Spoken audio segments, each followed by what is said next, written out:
Hello, Chief here reporting for CTT. Last week I said we reported to Hawaii. My wife came on orders for BNOC. She went to BNOC and came back and told me that we were getting a divorce. And she made sure that she could get the divorce, so we had a very easy divorce, but then we spent the rest of the time, my tour in Hawaii with a custody fight over the children. I'm not going to talk about that. It's not part of my military career, even though it does affect me as a person and as a soldier. And everybody kept saying, oh wow, you went to Hawaii. Well, the thing you don't realize about Hawaii is after you've been there about 6 months to a year, you've seen everything. You go to one luau, you've seen all the luaus. You go to one Hawaiian village, you've been to all the other Hawaiian villages. I mean, there's not much difference between them except maybe an act or two and maybe a show or two of a demonstration. So, yeah, Hawaii. Due to my circumstances, I couldn't travel. We could not take the kids off the island because they were restricted to the island, so couldn't travel with my children. But I did take a vacation. My mother had surgery and I got to fly back, but it was also during the same time that I got promoted. I went like the end of April and came back the first part of May, and when I reported back to work, after May rolled around, everybody kept saying, "Ooh, you're in the wrong uniform, Sergeant. You got the wrong rank on, Sergeant." So after hearing that a couple times, or a few times throughout the day, I'm like, oh, okay.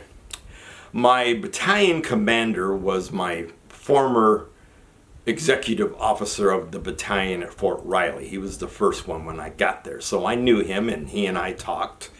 Because we were both, Big Red One, but he was not the one that went to war. He had already been replaced before we went to war. And I knew the Sergeant Major, another person from my past.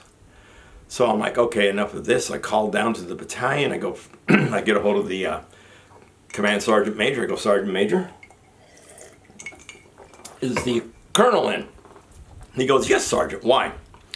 I said, I need to be promoted ASAP. He goes, come on down. So I went down and got promoted, and then I went back to work with Staff Sergeant rank on my collar. Simple ceremony. Once again, I got promoted in front of Sergeant Major, Battalion Commander, and a few others I think that were in the orderly room at that time. So this is my second promotion in an office. I made sergeant in an office in Berlin, and I made specialist in a classroom at Fort Devon. So I have never been, enlisted wise, I'd never been promoted in front of a formation. Kind of strange. I don't know how many other people have experienced that. We did do a cruise, a dinner cruise, and I got seasick, so I found out I didn't have sea legs. What was weird is that the battalion sponsored this dinner cruise, and we went out maybe a mile and a half from the shore, and instead of riding the waves like this, we rode the waves like this as the length of the ship. So every time we went up and down, I got sick. I injured my arm on that trip. I fell I was walking down a ladder because I went up a deck to look at all the lights, because you could see all the lights of downtown Hawaii and everything else, or Honolulu, I should say. And I had my son in my arm, this arm, my left arm, and doing 3 points of contact because the boat, like I said, the boat is doing this. So I'm walking down these steps and went to step. And then the step lowered, but I was already lifting my other leg, and I came crashing down, but I held my son, but I smacked really hard on this, and my arm heated up, it swelled up. Went to sick call the next day, and they said, there's just nothing wrong with it, just a minor injury. I injured my right arm while I was there playing basketball, and then when I went to the company commander, he said, you're too old to play basketball. That's all he told me, because every time a soldier gets injured, you got to do an accident report. What else happened to me in Hawaii? That's basically about it. I had to move 3 times. I first got a place for us. We were two houses from the beach down at Ewa Beach. Ewa Beach is what they call the desert of Hawaii. Didn't think that Hawaii would have a desert, but that's what they call Eva Beach because it's like the hottest part. But like I said, we were two houses before you hit the water, and had a pool in the backyard, so that was nice. But I left that place and then moved into one apartment, and then I got my older two sons, and then I had to move into another apartment. And basically the only reason I moved is because they sold the first apartment out from underneath me, which I thought was dirty. It didn't even give me a warning. It was just like, oh, you got to be out in a week. Say what? Yeah. So that happened to me. As far as, man, so I don't know what's tickling my throat today. But events, wow. My parents came to visit. That was fun. I had a friend stay with me that I knew from Fort Wright. As a matter of fact, the one that was supposed to put me promotable status. But like I said, I'll talk about that next week. Field equipment, we didn't have much. We had the steel pot liner, the steel pot cover, pistol belt, one canteen cup, and one canteen cover.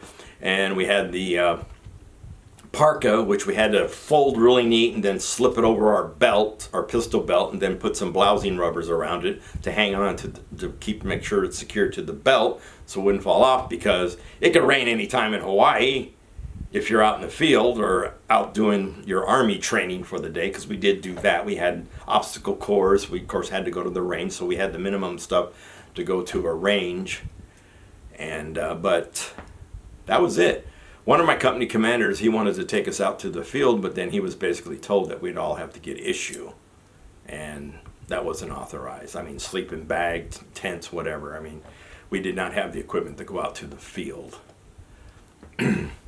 But it was also the fastest I ever went through a CIF return-in, because they did DXing of items as you out-process. So I had to DX my poncho liner just like about everybody else, because after wearing it over the belt, wear and tear on the poncho finally would start to poke holes through it, and so it became unserviceable. So I thought, what a waste, because just about every soldier's got to do that, and every soldier's probably going to put holes. So good recycling of wow. Excuse me, I don't know what is tickling my throat, and I don't want to reshoot this.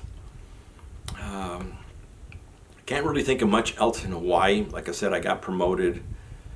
That's a video by itself. Work was okay. I can talk a little bit about work. Like I said, I was a squad leader, and I was a section sergeant. And when I was a staff sergeant, I became a section sergeant, and I had 3 soldiers working underneath me. So one day they came at me and said, well, we're going to fire up this new office. We're taking your 3 soldiers. We would take you, but then that would leave nobody to work your particular target. And since you're the staff sergeant and the sergeant in charge, we figured that you should remain there. A little upsetting that I lost all 3 of my soldiers in my section. I got a replacement, of course, just before I PCS, so that was not fun. But talking about PCS, and one of my fellow sergeants, his wife was working at SeaWorld there. So we got to go to SeaWorld for free. It was a day off for me. I don't know why, maybe leave, because I had to take leave internal, and so the sergeant called me up, and he said, do you want to go to SeaWorld for free? And I'm like, sure, why not? So he called up a few others, so I think there was like a party of 9 of us, his wife included, and of course himself, and then a few other soldiers that he called, and a couple of them were married and they brought their wives along. So we got to go to beyond what you can normally see. We got to go in the back. So they had this huge fish tank where they had all kinds of things that you could pet if you so desired. I mean, some of them were pretty rough, some of them were scaly, and because they had fish, octopuses, I don't remember all what was in there. And then we got the big bucket of fish that you go out and feed the seals or whatnot. And so my son got to throw that, and he had all kinds of fun. And it's really weird, you know, how you're there with a bunch of other people, and they think, oh, you got a bucket, so it must be free for us to put our hands in there. But no, had to shoo a couple people away. And then we got to go see the wafin. Now everybody's going to say, what the heck is a wafin? A wafin is a crossbreed between a whale and a dolphin.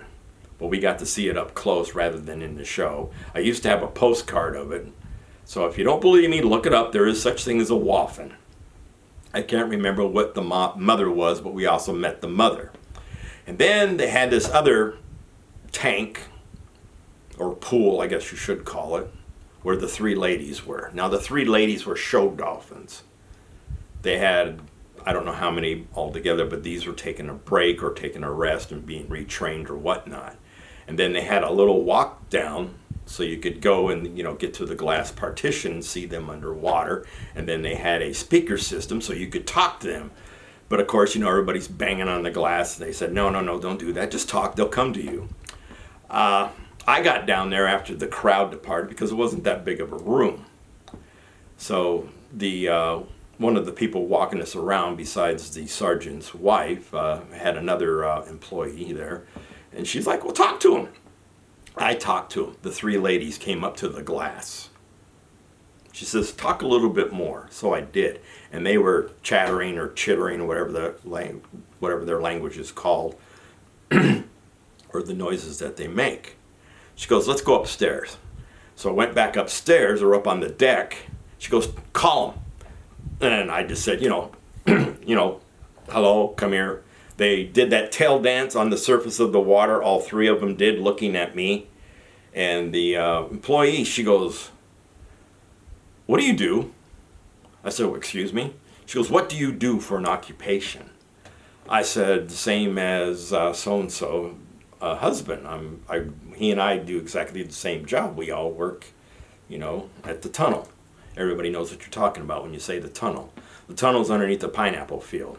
It's a former World War II assembly place for aircraft, supposedly, and whatnot. And they had an elevator in there that could hold 2 deuce and a half, the World War II military truck. But I'm digressing. She goes, why? And I go, why do you want to know what I do for a living? She goes, well, the last time I saw these three ladies act like that, it was a gynecologist.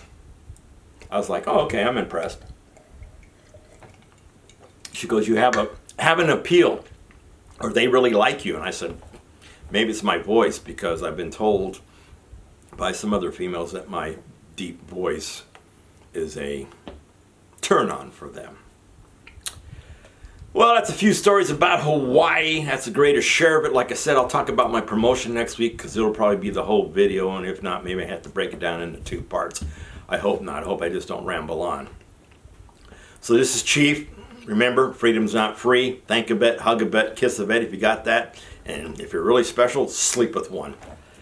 Yeah, I know. Not for kids.